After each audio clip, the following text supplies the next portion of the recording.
Numbers 35. While the people of Israel were still camped in the lowlands of Moab across the Jordan River from Jericho, the Lord told Moses to say to them, "When you receive your tribal lands, you must give towns and pastures to the Levi tribe. That way the Levites will have towns to live in and pastures for their animals.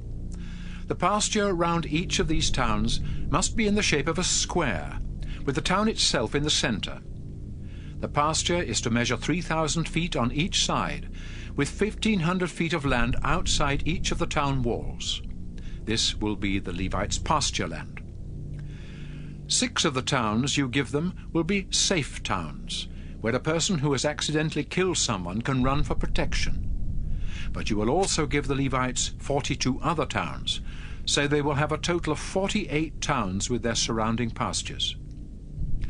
Since the towns for the Levites must come from Israel's own tribal lands, the larger tribes will give more towns than the smaller ones."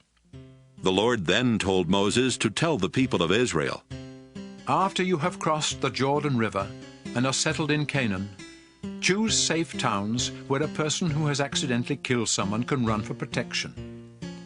If the victim's relatives think it was murder, they might try to take revenge. Anyone accused of murder can run to one of these safe towns for protection and not be killed before a trial is held. There are to be 6 of these safe towns, 3 on each side of the Jordan River. They will be places of protection for anyone who lives in Israel and accidentally kills someone. Suppose you hit someone with a piece of iron or a large stone or a dangerous wooden tool. If that person dies, then you are a murderer and must be put to death by one of the victim's relatives. He will take revenge for his relative's death as soon as he finds you. Or suppose you get angry and kill someone by pushing or hitting or by throwing something. You are a murderer and must be put to death by one of the victim's relatives. But if you are not angry and accidentally kill someone in any of these ways, the townspeople must hold a trial and decide if you are guilty. If they decide that you are innocent, you will be protected from the victim's relative and sent to stay in one of the safe towns until the high priest dies.